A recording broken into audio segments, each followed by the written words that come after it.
Quelles sont tes racines et tes fondations? Oh là, ça y est, un point. Mes racines et mes fondations. Bah, ma famille, forcément, mais c'est un peu le bordel. Les racines sont pas très ancrées dans le sol. Mes fondations, c'est celles que je me suis faites moi, au fur et à mesure du temps qui passe, justement dans la traversée des galères et du désert, de monter la chape moi-même de ce que je me suis construit, et avant tout mon fils qui me fait me réveiller tous les matins avec le sourire et la patate, et puis les gens que j'aime, les gens qui m'entourent, etc. Ma base, moi, c'est ça, c'est les gens. Voilà, c'est ma base. Qu'est-ce que tu peux nous dire de tes parents? Alors très compliqué. Ma mère, je l'ai, elle approche les 80 ans et elle habite à 700 mètres de chez moi et voilà, je m'occupe d'elle aussi bien que je peux et elle s'occupe de moi aussi bien qu'elle le peut aussi. On est alors c'est une relation très compliquée parce que ma mère a été très malade toute mon enfance. Hein. Elle a fait 19 tentatives de suicide. La première, j'avais 10 ans. La dernière, j'en avais 20. Donc, très compliqué. Pas un peu. Je suis la mère de ma mère, en fait, depuis toujours. Donc, la relation est très biaisée, des fois, certains me trouvent dur avec ma mère, alors que c'est pas de la dureté, c'est de la protection et le fait de devoir la porter.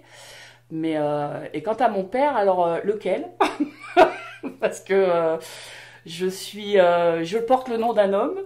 J'ai le sang d'un autre, je l'ai appris, j'avais 15 ans, et j'ai été élevée par un troisième qui n'est plus non plus là aujourd'hui.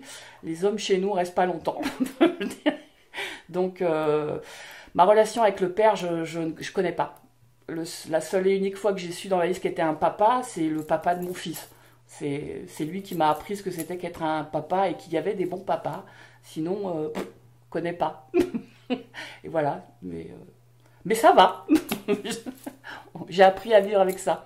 C'est le côté de la racine pas plantée, ça, voilà. Quelles étaient tes origines? Alors à la base, ma mère est pied noir d'Oran. Elle est née à Oran. Donc elle est arrivée en France, je sais pas, elle était toute jeune. Mon père, lequel? On s'en fout. Moi, je suis née à Troyes, en Champagne. C'est ma base familiale. Hein. Troyes, c'est vraiment ma base familiale où il y a la majorité de ma famille et où j'ai mes attaches et où je retourne régulièrement. Et après, j'ai vécu Brest, j'ai vécu dans le Jura, Dole, Pontarlier, j'ai fait Bagneux en banlieue parisienne, on a fait beaucoup d'endroits. Et quand ma mère a divorcé, on était à Pontoise, banlieue nord parisienne, d'où je suis partie à 20 ans pour venir dans le sud, où je suis depuis quelques années. Depuis 33 ans. Voilà. Et comment tu as vécu cette mobilité en tant qu'enfant? Moi j'aimais découvrir d'autres endroits, d'autres personnes, d'autres lieux, moi j'ai toujours aimé apprendre, connaître, rencontrer. Donc moi ça me posait pas de problème, même si dans le Jura il fait très froid. Mais ça m'a jamais posé de problème. Même si aujourd'hui c'est marrant parce que j'ai vraiment une stabilité depuis 30 ans où je suis vraiment restée très stable par rapport à cette enfance. Mais ça me dérangeait pas du tout moi. C'était pas un problème. Et qu'est-ce que tu as appris de tes parents alors? Qu'on ne doit pas les juger dans la mesure où on ne sait pas ce que la vie nous réserve et comment on réagirait nous à leur place, qu'ils ne sont pas infaillibles, qu'ils sont loin d'être parfaits, mais qu'on ne les choisit pas, qu'on doit faire avec, et que malgré tout ça reste nos racines et nos bases, et que c'est important d'être là quand même, quoi. Même s'il y en a qui y sont pas. Que l'important voilà, l'important c'est d'être là. Après, je suis convaincue que les liens du sang font pas tout. Hein. Pour moi, c'est pas ce qui prime d'abord, même si je suis proche de ma famille. C'est pas, j'ai une famille de cœur qui est tout aussi importante que celle du sang. Donc, peut-être plus pour certains même. Quels étaient tes rapports avec ta fratrie? Alors, j'avais un frère. Un seul, qui a 18 mois, enfin qui avait 18 mois de plus que moi. Je vais peut-être pleurer, mais c'est pas grave, hein, c'est l'écrit, voilà. Qui avait 18 mois de plus que moi, de qui on était très proches, comme des jumeaux. Hein.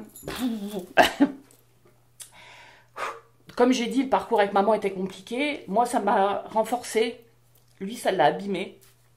On n'a pas réagi de la même façon. Je l'ai perdu, il avait 25 ans. Ça fera 30 ans cette année. Et c'est toujours aussi, aussi compliqué, parce qu'il est parti dans des conditions un peu violentes. Et j'avais un rapport très fusionnel, quoi. C'était l'homme de ma vie jusqu'à ce que je sois maman. Oups. C'était l'homme de ma vie jusqu'à ce que je devienne maman, voilà. Mais rapport très protecteur, mais dans l'autre sens. Il m'appelait la fée Clochette parce que je lui disais que fallait qu'il grandisse, qu'il arrête de faire Peter Pan. Et il me répondait que tant qu'il avait Clochette, c'était pas la peine. Et puis lui est parti. Voilà. Bon, bref. Oh là là, vache. Mon frère était très très fragile. C'était un écorché vif dès le départ. Même avant que ma mère soit malade. Hein. Déjà à la base, il était fragile. Et j'avais ce côté. Et puis il était très complexé de moi, justement. Le fait que je m'adapte à tout, que je sois joyeuse de tout, alors que lui, quand on déménageait, il avait du mal. C'est pas qu'il n'était pas sociable, hein, pas du tout, mais il avait du mal à se faire des amis. Il était beaucoup plus introverti que moi, etc. Et il était un peu pas jaloux, parce qu'il n'y avait pas de ça entre nous. Il y avait beaucoup d'amour, mais pas de jalousie. Mais un peu complexé par rapport à cette différence qu'on avait, quoi, d'adaptation et de... Donc comme je sais qu'il avait besoin de beaucoup d'attention, etc., je laissais je laissais maman lui donner tout ce dont il avait besoin en me mettant un peu à l'écart. Mais j'ai pas eu l'impression de me mettre à l'écart, moi. J'ai manqué de rien. J'ai pas de sensation de manque. Hein. Je veux dire, de l'amour, ma mère, elle nous a mal aimés, mais elle nous a aimés. Est-ce qu'on aime toujours bien? Je ne sais pas, mais tant qu'on aime, c'est le principal. Voilà. Elle a eu des maladresses elle a fait des erreurs, mais c'est de l'amour, donc on ne peut pas en vouloir. Hein. Quand tu étais petite, quels étaient tes rêves? Devenir avocate. Devenir avocate. Moi, je rêvais d'une grande maison où on vivrait tous ensemble. Enfin, tous les gens que j'aime. Alors, ça pouvait être mes copines d'école, avec mes parents, avec mon frère et ses copains. Moi, j'imaginais un monde comme ça, où on vivait tous en communauté. Pourtant, je suis pas du tout baba cool, Zen Love et compagnie, mais je rêvais de ça petite. Je voulais faire avocate ou juge pour enfants, je sais pas pourquoi, dès toute petite, pour enfants, je ne sais pas non plus. Alors, j'ai pas fait ça du tout, mais ouais, voilà, côté défense des autres, peut-être, je sais pas. Mais c'était mes rêves petites, ouais. Ça et maison au soleil. Alors bon, bah ça y est, j'y suis. Je suis pas dans le nord. Est-ce que tu peux nous raconter un souvenir particulier de ton enfance qui t'aurait marqué? Un souvenir particulier alors c'est mes vacances en Bretagne tous les ans avec les cousins, mon frère, la famille. En fait, on avait l'habitude de se retrouver sur la presqu'île de Quiberon, tous les ans, tous ensemble. Et c'est mes meilleurs souvenirs d'enfance, quoi. C'est vraiment les périodes où on était... en plus, comme on était en camping, ils nous laissaient libres, on faisait ce qu'on voulait, on avait l'impression d'être les rois du monde. C'est mes meilleurs souvenirs d'enfance, ouais, avec mon cousin, enfin avec mes cousins, cousines, les oncles, les tantes... ma grand-mère, enfin c'était très sympa. Le retour à la maison tous ensemble, voilà quoi, c'était un peu le moment de l'année où on se régalait quoi, qu'on était tous. C'est pas un souvenir, c'est un global de mes meilleurs souvenirs. Tu as évoqué ta grand-mère. Ouais. Qu'est-ce que tu peux nous dire d'elle et de ton grand-père? Alors mon grand-père, je ne l'ai pas spécialement connu parce que comme je vous l'ai dit, les hommes chez nous font pas long feu. C'est une famille très matriarcale. Donc mon grand-père, je l'ai connu, mais sans le fréquenter puisque ma grand-mère a divorcé, j'étais quand même encore petite. Hein, donc je le côtoyais de très loin. Ma grand-mère était très très proche de ma mère, très fusionnelle de ma mère. Et elle avait un côté plus maman que grand-mère. En plus, elle a été grand-mère très jeune, donc... je pense qu'elle n'était pas prête à ça. Elle a été plus grand-mère avec mes petites cousines qui sont arrivées plus tard. Mais j'avais quand même un bon rapport puisqu'elle était là, très présente, famille juive. Donc un peu envahissant, affectueusement parlant, très comme ça les uns sur les autres. J'ai un bon souvenir quand même d'elle, même si c'était pas la mamie gâteau, etc. Elle est partie il n'y a pas longtemps. Hein. Elle est partie à 4 ans, à 99 ans. Et sa sœur a 102 ans l'année d'après, et sa troisième sœur il y a une dizaine de jours à 96 ans. Donc on se dit qu'on tient bon dans la famille. Donc bon souvenir de ma grand-mère, mais pas la grand-mère comme on l'imagine, gâteau, etc. Plus proche de ses enfants que de ses petits-enfants. Ça, elle nous a parlé beaucoup de l'Algérie, elle nous a parlé beaucoup de sa mère à elle, de ça par contre les anecdotes de famille, etc. Oui, bien sûr, comment ils ont vécu les pieds noirs, comment on leur a demandé de partir. C'est quelque chose bien sûr qui revenait assez régulièrement. Et le conflit des générations aussi, parce qu'avec sa vision à elle du monde maghrébin et la mienne qui n'est pas du tout la même. Enfin, oui, beaucoup de discussions, beaucoup de partage là-dessus aussi, oui. Oui, elle racontait beaucoup, parlait beaucoup de sa mère, ma grand-mère. Beaucoup de sa mère. Et si tu devais en dire quelques mots de ce qu'elle te disait, pas forcément pas toute Ils l'histoire. étaient heureux, ils étaient super heureux en Algérie parce qu'il n'y avait pas le. Ils étaient pareil, unis, les juifs, les musulmans, les Français d'Algérie, beaucoup d'Espagnols, de communautés espagnoles, et ils vivaient vraiment tous ensemble. On mettait les chaises dans la rue, on sortait le thé, les gâteaux, les trucs. C'est beaucoup de souvenirs comme ça. Les gamins jouaient dans la rue tous ensemble, la coupure était très très violente pour elle, enfin pour eux, parce que je mets ma grand-mère, mais je pense que c'est tout le monde pied noir. Elle parlait beaucoup de ça, de ses regrets, etc. Et en même temps, c'est anecdotique parce qu'on lui a plusieurs fois proposé de lui offrir le voyage pour retourner. Elle voulait pas. Elle voulait garder l'image elle avait. Tout le monde savait que ça avait beaucoup changé. Elle voulait vraiment garder l'image, le souvenir elle avait, pas retourner là-bas. Et ma mère, pareil. Ses parents, un jour, j'ai dit, tu voudrais pas y retourner? Elle dit non. Je veux garder. Elle a vécu beaucoup à Alger aussi, maman. Elle dit, je veux garder Alger la Blanche, rendre mon enfance et pas voir ce que c'est devenu, etc. Mais elle parlait beaucoup de ça, ouais, de leur partage, de leur. C'était très. On revient à mon idéal, en fait, hein, peut-être imprégné de tout ça, hein, où ça vivait des communautés entières, tous ensemble, et sans étiquette, et sans a priori, et sans tout ça, quoi. Elle parlait beaucoup de ça, ma grand-mère. Durant ta scolarité, quel élève tu étais?